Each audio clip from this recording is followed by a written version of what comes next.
everybody. It is 7:03, and we will go ahead and call the caucus meeting for June 24th, 2025 to order. Chairman, call the roll. Mr. Post? Here. Mr. Bellin? Here. Mr. Fury? Yes, here. Mr. Walker? I'm still here. Mr. Barr? Here. Mr. Bonacci? Here. Mrs. Levy? Here. Do you have any presentations this evening? We do not. I do not think so. Does anybody have any items for discussion? Is there ever an item for discussion? I do have one, actually, yes.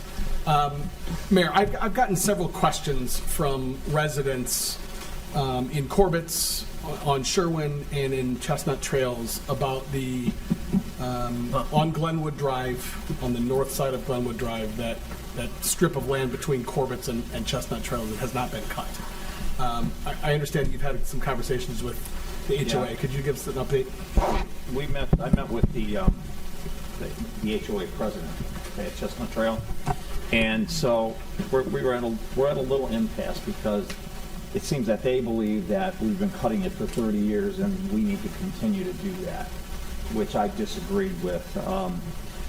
Truthfully, I says, rather than come here and say, you've cut our grass for 30 years, thank you, and I told them the reason we can't do it anymore, and Dennis was in the meeting with me, and it's become too much of a chore, it's a job for us, and not only they said, well, you have the tractor and you've got the arm that reaches up there, yeah, but it doesn't go all the way, so you've got 5 to 10 feet from the top that has to be done by hand. So once we go over there with the tractor, then we go back with weed whackers, and we got to go up there. And that's a pretty long run if you really look at it. There's 6 properties there. There's 6 homeowners that own that land. It's not even the HOA's land. So they have to go up there and they do that, and then they've got to come back down and do all the tree lawn. So it takes time. And, they keep talking about this handshake that happened 30 years ago, I believe, with Mayor Carabin. I says, well, so as far as I know, that's a supposed handshake. I don't know anything about that. There's no paperwork on it. There's nothing that says that we do that. I said, but when you want to talk about this handshake that took place, from what I understand out of this handshake, there was supposed to be a $10 charge every time we cut that grass. I says, and I've seen 0 in all the years I've been around that we've collected from anybody for cutting that grass. I said, but the important part is right now, to cut that grass is no longer $10, okay? You're talking 30 years ago, that was $10 might have been a lot of money.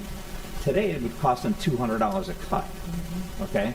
And that's based on what we charge for our equipment when we, have our equipment. If somebody borrows our equipment, like another community might need it, or the schools, or anybody like that, we've got fee schedules for all the equipment that we have, and then we've got the operator's time, and so on and so forth that they have. So it's no longer, $10 if you wanted it to be like that. And then in talking with the law director, he says, truthfully, he says, we shouldn't be touching private property, which Right. he's right. My whole career in public service, private property was always off limits to us, because if something happens to any one of us, or to our equipment, or our employee, that's going to be a problem. I don't think that we have a lot of coverage for that because we're on private property. So, there's a couple reasons, and I didn't come at him, negatively. I came at him truthfully and telling him why this needs to stop, okay? And we can't do it any longer. He says, well, you're the only one that has the equipment to do it.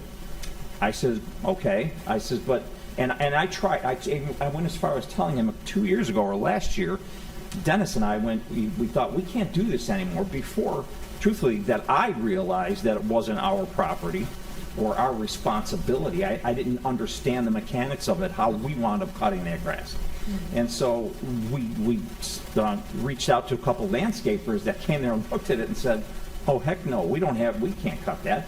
That hill is so steep, if you really look at it, you can't put a mower on there. It's going to flip. And especially if it's a little bit wet, they're going to slide down. It's just a nightmare to try to maintain. So I went as far as telling him, they says, well, what do we do? I says, well, what do you do? I mean, you're the HOA president. These are your homeowners. Either you tell them to cut it, or the next thing I do is send the building department up there and tell them, cite them for not maintaining their property. So it all depends on what you want to do with that. But then I went a little bit further. We talked it out a little bit, and I says, here's what I will do. I said, if I get the blessing from the law director, I says, I'll do an agreement with you. It's got to be a signed agreement, a written agreement. We will go ahead and cut that grass up to as far as we could reach just with that mower, okay? Anything over or below is up to you or your homeowners, or somebody's got to cut that. The response to me was, okay, well then, we'll just let it grow. It's just going to, I says, no, that's not an option. Then the deal's off the table. Well, then I'm going to take a Roundup and I'm going to squirt Roundup all over it and just kill it. I said, that's also not an option, okay, because we're not going to cut this grass and make it look decent, and then you just want to kill everything else that's your responsibility or your homeowner's responsibility. We can't do that. I can't let that hill look like that. Is there something that can be planted there? I'm getting there. So Sorry. that was my next suggestion was, why don't you make get a railroad tie box up there and fill it with rock, fill it with stones. The only thing you got to do then once a year is probably shoot it with some Roundup for the weeds that are growing through or whatever. And we'll cut up to the top. You still need to cut the tree lawn area. And so they thought about that, and they said, well, okay, maybe. And I says, other than that, I can't really offer you a whole lot that we can do with it. It's a situation right now, and so we both decided that. Actually, you were in there. I called Matt in the meeting as well because we had some questions for him, because they had some questions too, as to the property and, well, why doesn't the city just take it from us? I says, why would I buy a problem? That's a problem. Why do I want to buy that problem? Or why do I want to be given that problem? You want to give it over to the city because it's an issue. It serves us no purpose. So what we decided was that we will go ahead, because it's so long right now, they can't do it. Nobody can cut that. We have the equipment that can do it. I says, here's what we'll do. I'll cut it one time until we come to a firm agreement. But we'll cut it down so it's manageable. But it's going to be up to you or whoever to rake all that dead grass up, because there's going to be a ton of it sitting there. It's going to look worse than what it does now. So, and Dennis, when are we going to do that? That's what I meant to ask you today. It should have been done today. If you guys drove by it, I don't know if it was. But it should have been done today, but we're giving it one cut, and we're going to have another meeting either this week or next week back with the HOA.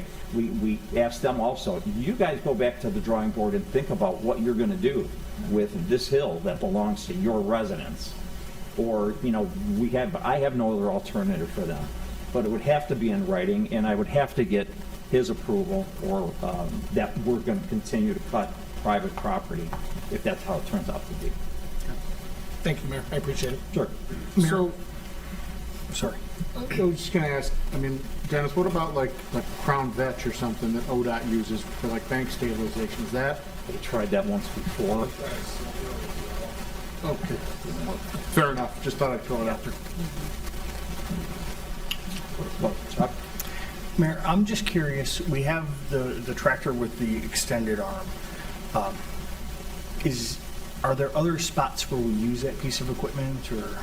We use it on the berm areas, right? We use it on some of the ditches in front of people's houses. We go ahead and we cut the street side and into the ditch. Yeah, go ahead, you tell them. Yeah, Chuck, we use that piece of equipment on Chamberlain Road, Shepherd Road, public roads and ditches. Okay.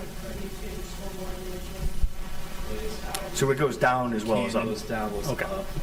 Pollinator garden? Those need to be maintained too, though. Coming into my development, okay, and you'll see they put 3 pollinator gardens in the entrance there. Nobody takes care of them. They never cut them. They didn't do anything. So the flowers come up, but so do the weeds with it. You don't even get to see. I know this. Yeah, this situation isn't unique. maintained. There are homes in Ethan's, for example, where the property is owned by the homeowner that is, abuts the street, but due to landscaping and stuff like that, I mean, that's maintained by the homeowner. I've never seen the city crews in there, so at some point, and it sounds like you've got half a dozen homeowners that are responsible and kind of creating an And irritation they're for calling the, to complain now too. well, that's, It's your I property. mean, it's their property, so. Come cut my lawn. Yeah. That's I mean, and That's weird. that was That's Matt's, position as well. He says, you know what, we start here, how many other people are gonna call us and say, I can't cut our grass, can you cut ours as well? there's a ton of Where does situations it like that, end? Ethan's- It starts to snowball. But when we do cut I people's wanna grass, speak we for you, but go ahead. put liens on their property. No, I would be happy to speak to that front. It is highly unusual for a municipality to cut private property. Again. And I do want to address one other thing that you may hear, because I think this was about the time when I came into the meeting. The individuals in the meeting alleged that there was some kind of a zoning issue around the time of development. From what I can piece together through our conversation, specifically they say that the builder built the lots not in conformance with the zoning at the time. And they said because of that, the city has an obligation to maintain these property areas, namely that the builder shouldn't have had such a steep drop-off in the rear lots of these 6 parcels. I wanted to let council know that I informed them that that would not be accurate. Any type of zoning approval doesn't impact or, more importantly, obligate a political subdivision to provide lawn care maintenance. So if you do hear something out there, because I do know it is a sensitive subject for the residents in that area, I wanted to clarify that, because I think that was probably one of the first things that came up after I and the mayor, as he pointed out, we initially informed everyone that it is highly unusual for a public entity to perform private maintenance. The reality of it is, set aside any of the legal issues that are obviously pertinent to performing that type of service, there's also a severe precedential issue that you have to keep in mind, because it is true. When one HOA or one property owner finds out that the city provides this service and we're not receiving anything in as consideration for it, or we have a specific reason that would differentiate this parcel from any other parcel in the city, then I just don't want to see the city sitting there being like, okay, well, your yard, but not your yard. Your berm, but not your berm. That's a difficult line to tell. I know I'm preaching to the choir, if not an impossible line to tell, frankly. So, I just one thing, Matt did hit on something. It's not like we're not sensitive to the residents that live there and are maybe stuck with this problem. That's why I wanted to offer a compromise, okay, in order to not make it so burdensome on the people that live there and that never had to cut this and that back up to that hill. So that's why I went out on a limb to offer this compromise, and I would hope that that would have been, satisfactory to them, that they would take it over as the HOA, or do a little bit. It's really not that much. It's all handwork though. It's time and labor at that point. So we're being sensitive to them, and we're trying our best to come up with a good compromise for everybody. So Just- you okay. give them one cut, right? That's what I understand? Right now, One yeah. cut. But then we're gonna meet again. That should last, it's gonna start raining again. But in this dry weather, it'll last a while, but we've got rain coming again this week, so. But even if they said we'll pay the $200, it still is a precedent. It's not about the money. It could be 1,000. They could pay 2,000 a cut. It's not about the money. It's about. No, for consideration. If we do it for consideration, I don't know, that may change the, But it's still to your point. some of the same difficulties, but that's why the mayor said, and here's how we left the meeting. We said, here is the baseline city position. It's already been explained. But because these are residents and because it does set somewhat of a novel concern, we have a piece of property that nobody wants to cut. And as I understand it, some lawn care companies don't require or don't have the equipment. So we said, we'll study the issue a little bit more and see if this is that one situation where we can come up with a solution that wouldn't cause us to fall off the precedential cliff. And that's where we left it. So, but in the meantime, I don't think anybody wants wildly overgrown. Could you do what they did in Right. front of Dwayne's house and build a retaining wall like that along the sidewalk edge? Yeah, let's invest $1 million to fix the grass problem. I'm just coming up with the idea, whether you use landscape ties. It's not our property, though. No, I'm just, I'm just having a brainstorm, that's all. Right. Yeah. If you build a wall, and then it would be less of an angle, and then that wall could, that's what they did at Dwayne's house, They could build that. Was In the city, right. That was a wide. In the- That was I a mean- widening of 91 Well, that was- the state paid for. No, that was there before. Well, yeah, a version of that was there before, very- not like it is now. I mean, now it's a... Gene Esser built that wall. So these are all the angles we're I studying also right have now a to hard see if time we- believing that there's not a landscape company in Northeast Ohio that has the equipment to cut that.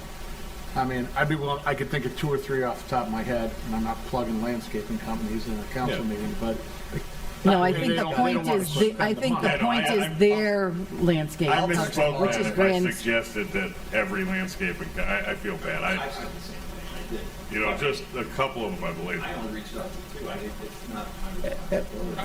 no, I'm not suggesting it is. Yes, there may be something else. I'll reach out to our Ethan's Green guy. This I'll was- text them later.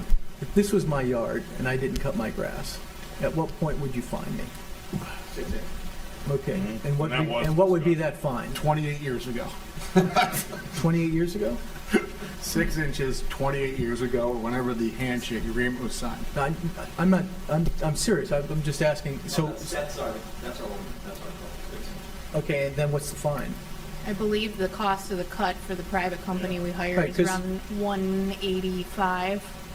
Because we've Times had the 6. service department cut lawns that are abandoned, in Ethan's, and it's my understanding we put liens on houses for that, right? But Mr. Fury, respectfully, if it's 6 lots Yeah, and it's we- $185 a lot, I don't- it's I- 185 times well, that- 6, we're talking Well, almost that's not $1,200. that's the whole lot. We're just talking about the back of it. Okay. All I was It's 6 talking. backs, Right. so So there's- we'd have 6 separate So, spaces. so by our code, we should be allotting fines at some point if we don't get this resolved. Sam, can I ask a question about, you've been dealing with the head of the HOA. Has any communication been given to the actual 6 residents that this is, so they know exactly where you stand on it, or is it just going through the HOA? All we've told them when they call here is that we're in talks with the HOA. There was no other thing. Because they've called to tell you to get the grass cut. Yeah, they just called. Yeah. Okay. What they should be saying is thank you for 30 years of service. That's what they should be saying, you know? That is There you go. We're on the same page here. I can agree How about with thank you? I said that in the beginning, that's how I opened the meeting, not to be cocky about it, but I said, I'm a little surprised, that Right. after 30 years, I would think, you came to think, but Truly, it's not. truly. Right? Okay. All right, I let's move believe at one forward. point they represented that the 6 property owners informed the HOA that the lawn care maintenance exceeded their abilities. This is something like He did say something. that they have been in, so the HOA reached out to the 6 again, hearsay, you know, how they told us, but they reached out to the 6 parcel owners, and those parcel owners said, this is outside of our lawn care. Well, if landscapers said they can't do it, those homeowners won't be able to do it.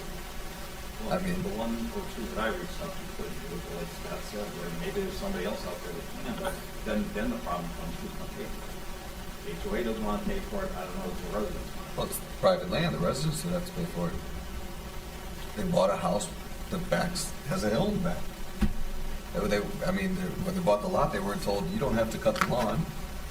Or maybe they were, but bad handshake. All right, let's move forward so we can get through council.